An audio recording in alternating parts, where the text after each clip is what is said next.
Please answer this question. It's a very important question in discussing this subject this morning. Can I motivate you to do something? The answer is no. Yeah? Not no. No one can motivate me to do anything in this world. And the very first time I discussed this subject, or I explored this concept, I had your opinion. Yes, someone can motivate me, or I can motivate someone else. The short answer is no. What I can do is inspire you, but to be motivated, you need to motivate yourself. I can be an inspiration.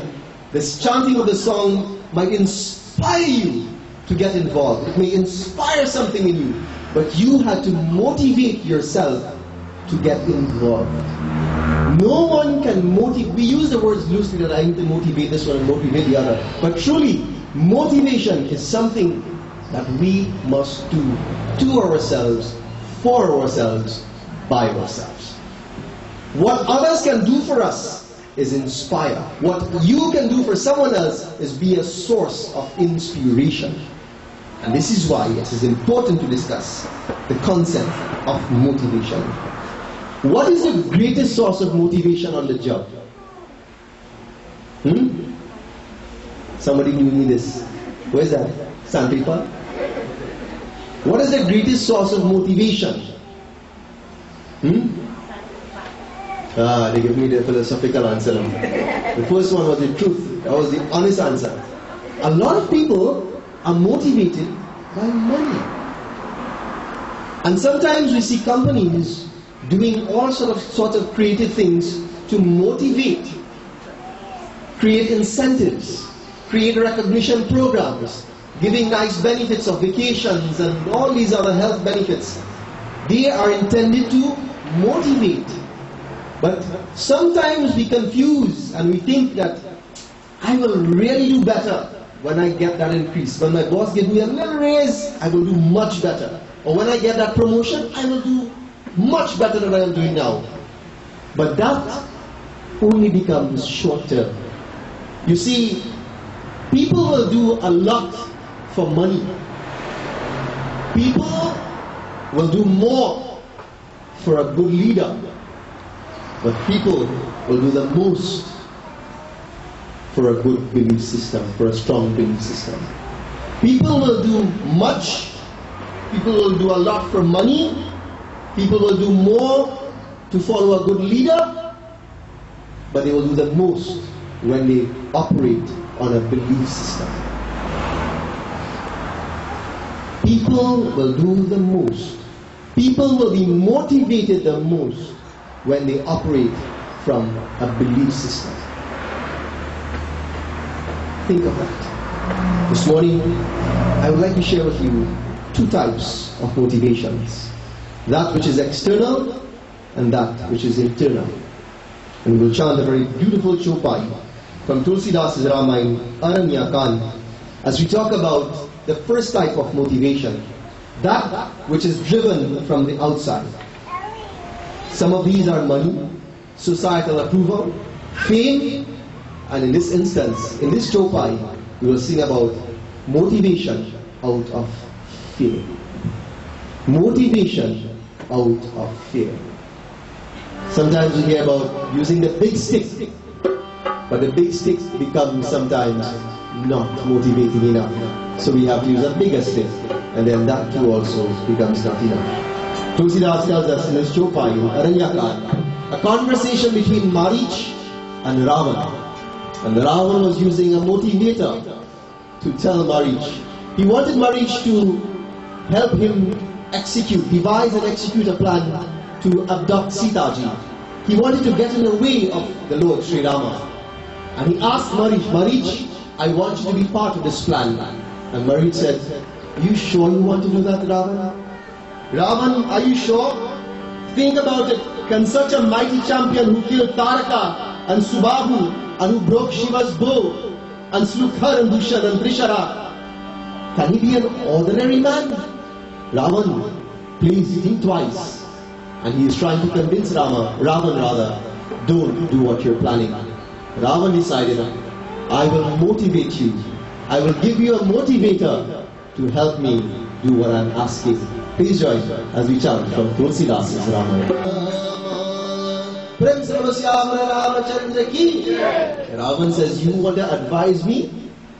The student trying to advise the Guru, Ravan is saying, and using more stringent words. He says, you fool, you presume to teach me like you are my Guru? Tell me, which warrior in this world can match me?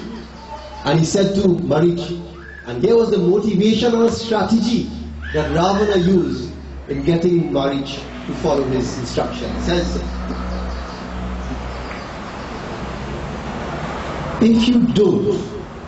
if you don't follow and assist me, Marich, I will kill you.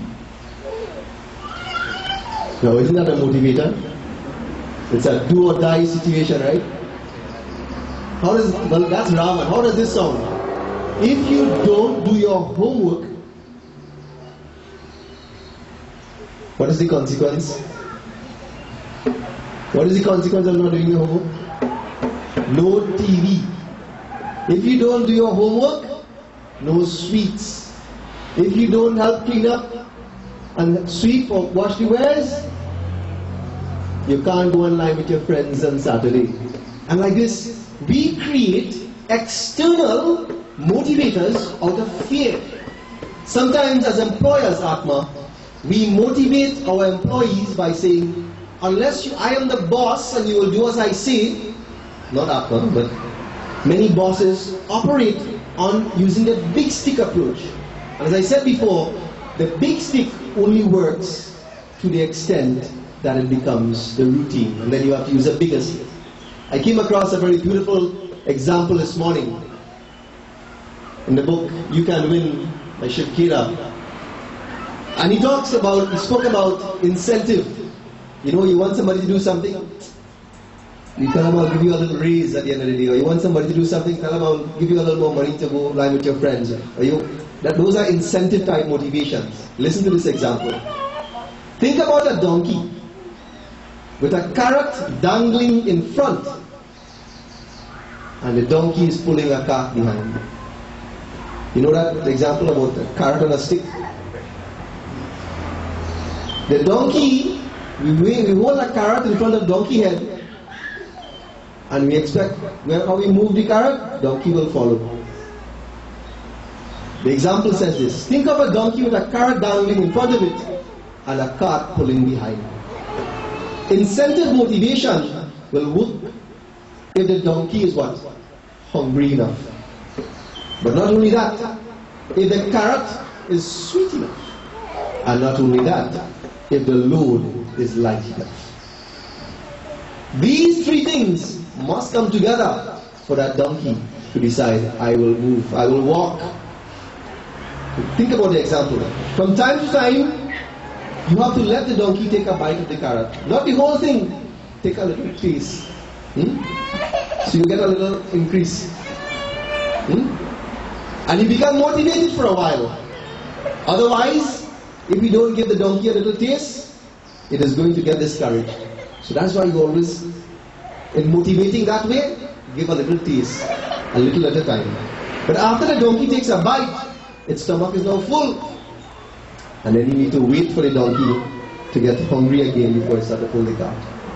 You also need to ensure that the load is not too heavy, because next thing is, remember gain and pain? You can feed the donkey how much you want and tease the donkey how much you want, but if that load is too heavy, then the pain is more than the gain, and the donkey will not be motivated to go. So we need to think of this exact example, to think about what are the strategies that we use as parents, what are the strategies that we use as teachers, not only in the school system, I mean teaching other people. What are the strategies we use as someone in the workplace that is giving instruction or trying to find ways of getting people to do things?